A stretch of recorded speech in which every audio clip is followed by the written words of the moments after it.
Bulletin में आपका स्वागत है। आपके साथ मैं हूं जीनत सिद्दीकी। शुरुआत करेंगे खबरों की और सबसे पहले बात करेंगे पेट्रोल और डीजल के दामों की। उत्तराखंड में भी पेट्रोल और डीजल के दाम बढ़ चुके हैं।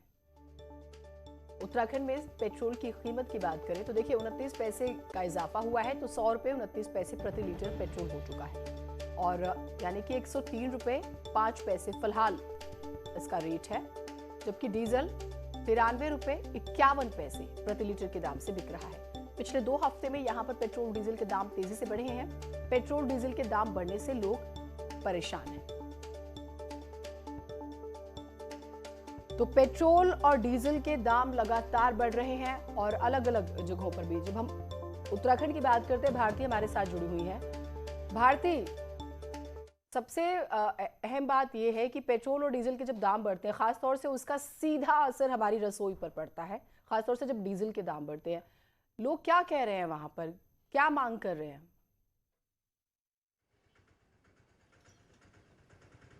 देखिए, महंगाई से परेशान होने लग गए हैं अब लोग। और चाहे हम रसोई गैस सिलेंडर्स की बात कर लें या फिर हम पेट्रोल की बात कर लें, देखिए 920 रुपये रसोई गैस सिलेंडर जो है वो मिल रहा है। इसके अलावा पेट्रोल जो है वो 100 पार कर चुका है। डीजल भी इसी के करीब है।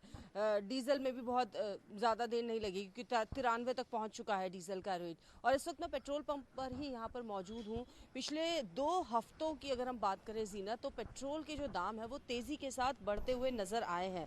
अगर हम बात करें 5 अक्टूबर की, तो ये 99 रुपये लीटर तक यहाँ पर बिक रहा था।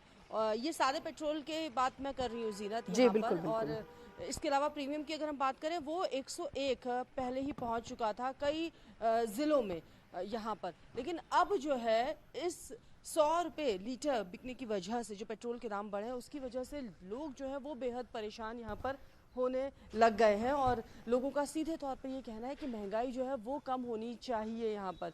और इसी को लेकर पॉलिटिकल पार्टी जो है वो भी विरोध प्रदर्शन करती हुई नज़र आ रही है। कल कांग्रेस भी जो है इसको लेकर अपनी आपत्ति जो है वो जता चुकी है। तो बढ़ती महंगाई की वजह से जनता त्रस्त अब होने लग गई है। चाहे रसोई गैस की बात कर ले, क्योंकि सीधा असर जो है वो पड़ने लग जाता है जीनत यहाँ पर। फल सब्जियों के दामों में, खाद्य पदार्थों के दामों की अगर हम बात करें, वो भी सीधे तौर पर इसके बाद भारी मालवाहक जो है वो डीजल से चलते हैं और जब डीजल के दाम बढ़ते हैं तो सीधा असर पड़ता है। भारती, बहुत शुक्रिया आपका। सरकारें कहती है कि इसका कंट्रोल हमारे हाथ में नहीं, अंतर्राष्ट्रीय बाजार इसकी कीमत तय करता है, पर सरकारें ये नहीं बताती कि चुनाव से पहले क्यों इनके दाम कम हो जाते हैं।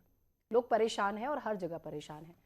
आगे बढ़ते हैं। मुख्यमंत्री पुष्कर सिंह धामी शनिवार को देर शाम गढ़ी कैंट स्थित 127 infantry battalion territorial army campus में आयोजित टेरिटोरियल आर्मी डे समारोह में शामिल हुए। मुख्यमंत्री ने इस मौके पर सेना के अधिकारियों और जवानों को बधाई दी, पहाड़ी गीत भी गाया। मुख्यमंत्री ने कहा कि टेरिटोरियल आर्मी के जवान पर्यावरण संरक्षण की दिशा में महत्वपूर्ण कार्य कर रहे हैं। हमारे जवान देश की सीमाओं की सुरक्षा के साथ प्रकृति को सजाने का भी काम कर रहे हैं। कहा, पर्यावरण के प्रति जागरूकता समय की जरूरत भी है।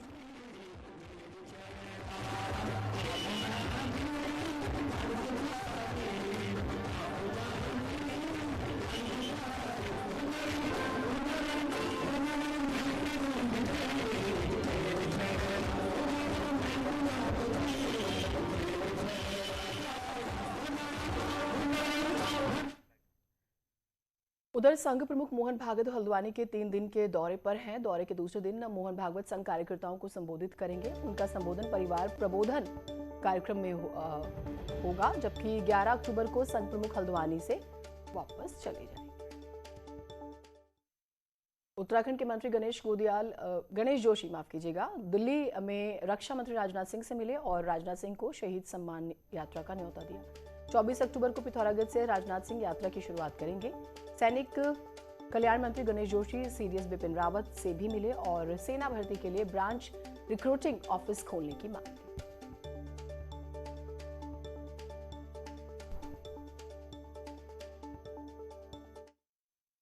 सिखों के पवित्र तीर्थ स्थल श्री हेमकुंड साहिब के कपाट आज शीतकाल के लिए बंद होने जा रहे हैं। कपाट बंद होने के मौके पर सुबह 9 बजे से जहां सुखमणि का पाठ होगा, तो वहीं उसके बाद शबद कीर्तन और अरदास होगी। इसके बाद पंच प्यारों की अगुवाई में श्री गुरु ग्रंथ साहिब को दरबार साहिब हॉल में सचखंड में सुशोभित किया जाएगा और इसके साथ ही इस साल श्री हेमकुंड साहिब यात्रा शीतकाल के लिए बंद हो जाएगी।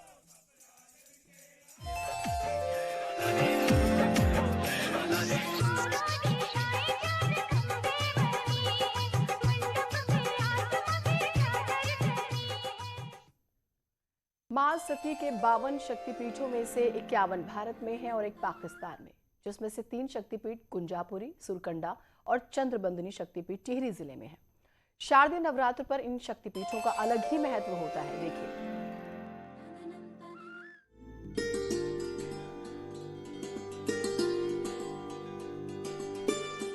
टिहरी जिले के नरेंद्र नगर की सबसे ऊंची पहाड़ी पर स्थित मां कुंजापुरी शक्तिपीठ, जिसकी पैदल दूरी करीब 5 किलोमीटर है। बताया जाता है कि कुंजापुरी शक्तिपीठ में मां सती का वक्षस्थल गिरा था, जिसे कुंज कहा जाता है। नवरात्र के दिनों में यहाँ श्रद्धालु मां के दर्शनों के लिए पहुँचते हैं। कुंजापुरी शक्तिपीठ में मां सती के मातृत्व स्वरूप के दर्शन होते हैं और मान्यता है यहाँ पहुँचने वाले भक्त अगर मां की पुत्र के रूप में पूजा अर्चना करते हैं तो उनकी सभी मनोकामनाएं पूरी हो जाती हैं। दूर दराज से आने वाले श्रद्धालुओं का भी मानना है कि नवरात्र में कुंजापुरी शक्तिपीठ पहुंचकर उन्हें शांति मिलती है। हम हर साल जब भी नवरात्र का त्यौहार आता है, हम तो हर साल कुंजापुरी मंदिर में आते हैं और माता के दर्शन पाते हैं। और यहाँ लेकिन इस बार थोड़ा कोरोना की वजह से थोड़ा भीड़ भाड़ कम है, इसलिए हम यहाँ पर आए हैं दर्शन करने के लिए माता के। कोरोना के बाद जो आए हैं उसमें बहुत ज़्यादा खुशी हो रही है हमें कि हम मंदिर में माता के दर्शन करने आए हैं।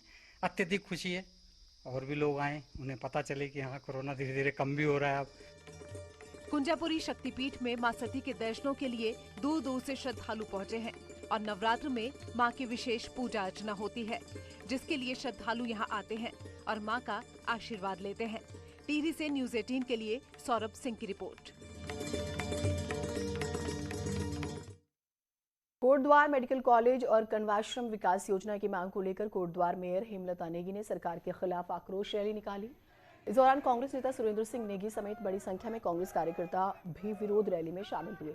कोटद्वार के भाबर क्षेत्र में निकाली गई रैली के दौरान कांग्रेस ने सरकार पर कोटद्वार की जनता को 4.5 साल तक बेवकूफ बनाने के आरोप लगाए। कांग्रेस ने कहा कि लालडांग चिल्लर खाल मार्ग हो या फिर मेडिकल कॉलेज की मांग हो, हर मामले में सरकार सिर्फ खाना पूर्ति करती है।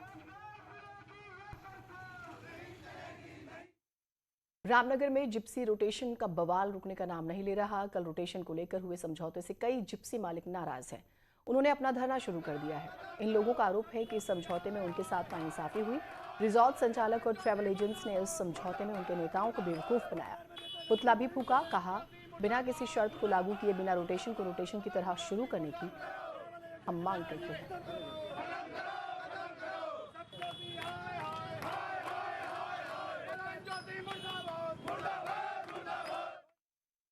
रुड़की में गंगनहर कोतवाली पुलिस ने मुखबिर की सूचना पर 4 बाइक चोरों को गिरफ्तार किया। आरोपियों के पास से चोरी की 10 बाइक, 1 पर्स और 10,000 की नकदी बरामद हुई। पुलिस के मुताबिक पकड़े गए आरोपी यूपी और उत्तराखंड के रहने वाले हैं। अब इस गैंग के बाकी लोगों की भी तलाश चल रही है। उत्तराखंड में सैनिकों के सम्मान के लिए कांग्रेस और बीजेपी ने तारीखें तय कर दी है। कांग्रेस जहां इसकी शुरुआत 16 अक्टूबर को देहरादून से करेगी, 21 और 24 अक्टूबर को बीजेपी ने इसके लिए चमोली और पिथौरागढ़ को चुना है।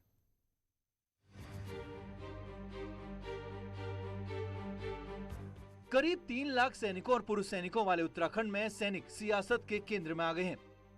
बीजेपी और कांग्रेस दोनों की कोशिश चुनाव से पहले सैनिकों और उनके परिवार वालों को सम्मान देने की है और दोनों ही पार्टियों ने इसके लिए दिन भी तय कर दिए। कांग्रेस जहां 16 अक्टूबर को देहरादून में प्रोग्राम करेगी, वहीं 17-18 अक्टूबर को तैयारी पिथौरागढ़ की है। इस प्रोग्राम में कांग्रेस सैनिकों के घर जाकर न सिर्फ उनका बल्कि उनके परिवारों का भी सम्मान करेगी। हम बल्कि 16 तारीख को देहरादून से स्टार्ट कर रहे हैं और 17 या 18 तारीख को हम पिथौरागढ़ में कर रहे हैं और कल मैं रानीखेत में भी कुछ लोगों को सम्मानित करूंगा, इसकी शुरुआत करूंगा। और मैंने और सब लोगों से भी अपेक्षा की है कि वो सैनिक सम्मान को अपने उसका मुहिम बनाएं। कांग्रेस का प्रोग्राम हरीश रावत ने तय किया है तो बीजेपी ने अपना प्रोग्राम प्रधानमंत्री मोदी के सैन्य धाम के प्लान से जोड़ा है और इसी के लिए शहीदों के घर से मिट्टी लेने के लिए शहीद सम्मान यात्रा निकाली जाएगी। 21 अक्टूबर को चमोली के सवार से रक्षा राज्य मंत्री अजय भट्ट इसकी शुरुआत करेंगे तो 24 अक्टूबर को पिथौरागढ़ के मूनाकोट से रक्षा मंत्री राजनाथ सिंह यात्रा शुरू करेंगे। अगर हमारे कार्यक्रम को देखते हुए कोई कार्यक्रम अगर कोई पार्टी लेती है तो हम ये समझते हैं कि ठीक है, कम से कम कुछ तो सीख ले रहे हैं हमसे। खाली चुनावी नहीं होना चाहिए, दिल से होना चाहिए। जो पहले से स्वच्छ भारत अभियान के बारे में गलत सलत बात करते थे। आज मैं उन्हीं नेताओं को, मैं कांग्रेस के नेताओं को उत्तर प्रदेश में झाड़ू लगाते हुए देख रहा था। सैनिकों के सम्मान के लिए बीजेपी और कांग्रेस ने तारीखें भले ही तय कर दी हों, लेकिन सियासत की जमीन पर बीजेपी प्रधानमंत्री नरेंद्र मोदी के नाम के भरोसे है। वहीं हरीश रावत के प्रोग्राम को कांग्रेस नेताओं का कितना समर्थन मिल पाएगा, ये 16 अक्टूबर को ही पता चल पाएगा। दीपांकर भट्ट, न्यूज़ 18, देहरादून। हल्द्वानी से बड़ी खबर आ रही है। हल्द्वानी में नैनीताल हाईवे के पास जिस गुलदार ने शुक्रवार रात को 2 साल के मासूम बच्चे को अपना शिकार बनाया था, उस गुलदार को फॉरेस्ट की टीम ने पकड़ लिया। चोपड़ा गांव में घटनास्थल से महज 500 मीटर की दूरी पर नरभक्षी गुलदार को पकड़ने के लिए फॉरेस्ट टीम ने 3 पिंजरे लगाए थे, जिसमें से एक पिंजरे में नरभक्षी गुलदार कैद हो गया। मासूम बच्चे को अपना शिकार बनाने के बाद 24 घंटे के भीतर इसे पकड़ा गया।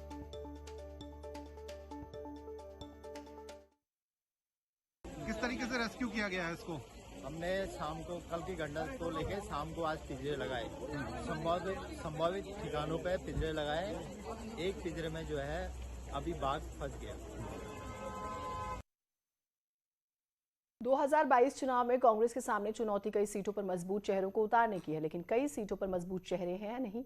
ऐसे में सवाल है कि क्या कांग्रेस चुनाव में कैंडिडेट से ज्यादा एंटी इनकम्बेंसी के भरोसे है। वहीं बीजेपी का कहना है कि उम्मीदवारों के मामले में उत्तराखंड में कांग्रेस और आप की हालत एक जैसी है।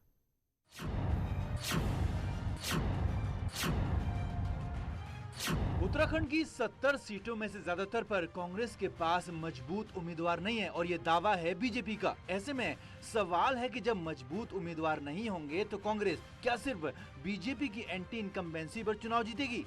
इलेक्शन कैंपेन कमेटी के चेयरमैन हरीश रावत का कहना है एंटी इनकम्बेंसी बड़ा फैक्टर है, लेकिन मजबूत उम्मीदवार भी कम नहीं है।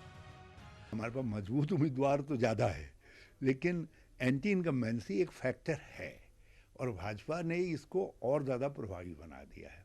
और दूसरा फैक्टर ये है, 2017 की तुलना में लोग देख रहे हैं। आप सर्वेक्षणों को देख लीजिए, जो सर्वेक्षण मुझको आगे दिखा रहे हैं उसका मतलब ये है कि वो 2014 से 2016 तक के हमारे काम को, हमारी सरकार के काम को एक्नॉलेज कर रहे हैं। साल 2016 की बगावत के बाद कांग्रेस में मजबूत और बड़े नेताओं की कमी सी हो गई है और यही बात बीजेपी को भा रही है। 2016 में कांग्रेस से बागी हुए सुबोध उनियाल का कहना है कि उत्तराखंड में कांग्रेस और आम आदमी पार्टी की हालत एक जैसी है, जिन्हें कई सीटों पर उम्मीदवार खोजे नहीं मिल रहे। आज अगर आप पे आदमी जुड़ता है तो कल वो भविष्य का नेता होता है। तो कांग्रेस ने कम से कम पिछले 12, 15, 20 सालों से लोगों ने जुड़ना बंद कर दिया, क्योंकि इनकी नीतियों को देखते और इनके नेतृत्व को देखते हुए। आज ये हकीकत ये है कि वास्तव में मैं समझता हूँ आधी से ज़्यादा सीटें ऐसी हैं जहाँ पर कांग्रेस के पास लड़ाने के लिए चेहरा नहीं है। यहाँ पर आप और कांग्रेस एक जैसी स्थिति से गुजर रही है। कांग्रेस को भरोसा है कि सत्ता विरोधी लहर 2022 चुनाव में उनके पक्ष में जाएगी, लेकिन दूसरा पहलू ये भी है कि चुनाव लड़ने के लिए पार्टी को मजबूत उम्मीदवार तो उतारने ही पड़ेंगे, वरना कई सीटों पर मामला फंसते देर नहीं लगेगी। दीपांकर भट्ट, न्यूज़ 18, देहरादून। नीति आयोग के उपाध्यक्ष राजीव कुमार ने उत्तराखंड की मीटिंग ली। सचिवालय में हुई इस मीटिंग में सीएम धामी भी शामिल हुए। राज्य के विकास के मुद्दों को लेकर चर्चा हुई। इस मीटिंग में सीएम धामी ने जीएसटी के नुकसान को लेकर मिल रहे कंपनसेशंस को 2022 के बाद भी जारी रखने की मांग की। कहा, ये ना मिलने से राज्य के सामने पैसे की मुश्किल खड़ी हो जाएगी। नीति आयोग के उपाध्यक्ष ने कहा है कि राज्य के डेवलपमेंट के लिए सेक्टर वार प्लान बनाया जाए। उन्होंने कहा कि उच्च शिक्षा में अच्छे संस्थान कम है, इसी वजह से इस पर ध्यान देने की सख्त जरूरत है। चुनावों से पहले दल बदल की राजनीति आम होती है। पहले से ही नेताओं की कमी से जूझ रही कांग्रेस और आम आदमी पार्टी अपना कुनबा कैसे बचाएं, बढ़ाना तो दूर की बात है, इस जाल में फंस गए हैं। हाल ही में पार्टी छोड़ बीजेपी में शामिल हुए नेताओं से दोनों दलों की बेचैनी बढ़ी हुई है। उत्तराखंड में कांग्रेस और नई प्लेयर आम आदमी पार्टी के लिए अपना कुनबा बचाना अब बड़ी चुनौती हो गया है। हाल फिलहाल में पार्टी छोड़ बीजेपी में हुए नेताओं के चलते अब दोनों पार्टियां 2022 की जंग से पहले नए जाल में फंस गई हैं। बीजेपी से जुड़ने वालों में प्रीतम पवार, राम सिंह खेड़ा, विनोद कपरवाण के नामों के अलावा मनोज द्विवेदी, संजीव तोमर और नवीन सिंगल भी रहे।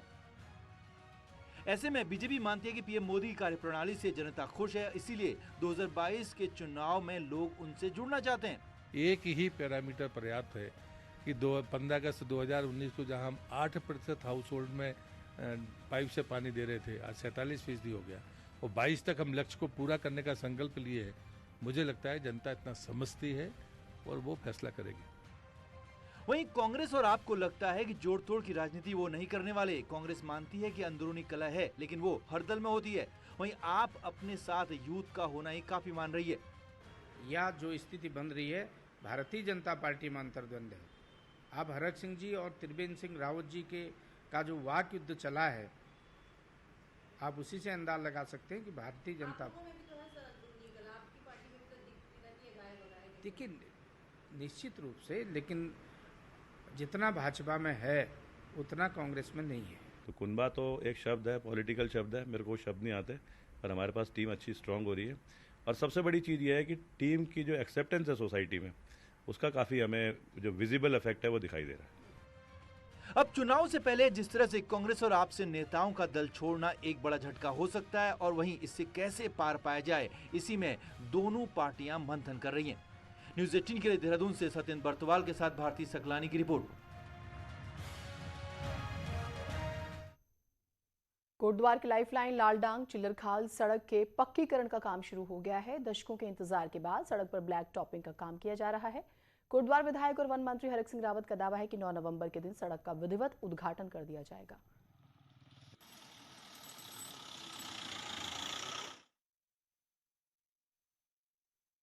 और आइए अब देखते हैं पहाड़ एक्सप्रेस। पौड़ी के खिरसू में मंत्री धन सिंह रावत ने बहुउद्देशीय शिविर में लोगों की समस्याएं सुनी और कुछ शिकायतों का मौके पर ही समाधान किया। नैनीताल में पुलिस ने 6 ग्राम स्मैक के साथ 2 युवकों को पकड़ा है। अमित नेगी और गिरीश तिवारी मसूरी के नैनीताल रेव पार्टी के लिए पहुंचे थे। कोटद्वार के लालपुर में चोरों ने एक घर से बाइक चुरा ली, जिसके बाद यूपी के बिजनौर में छिपे आरोपियों को पुलिस ने 48 घंटे में पकड़ लिया। रुड़की के झबरेड़ा में पुलिस ने 4 आरोपियों को गिरफ्तार किया। इनके पास से मोबाइल टावरों से चोरी की गई 28 बैटरी मिली। चकराता के कनासर रेंज में वन विभाग ने गाड़ी से 39 नग देवदार की लकड़ी बरामद की। चेकिंग के दौरान तस्कर भाग निकले। पौड़ी में यूथ कांग्रेस के कार्यकर्ताओं के साथ बैठक हुई। चुनाव में सरकार की नाकामियों को आम जनता तक पहुंचाने को लेकर चर्चा हुई। यूपी सरकार ने सफाई कर्मचारियों पर टिप्पणी के विरोध में अल्मोड़ा के वाल्मीकि समाज ने नारेबाजी की और पुतला फूंका।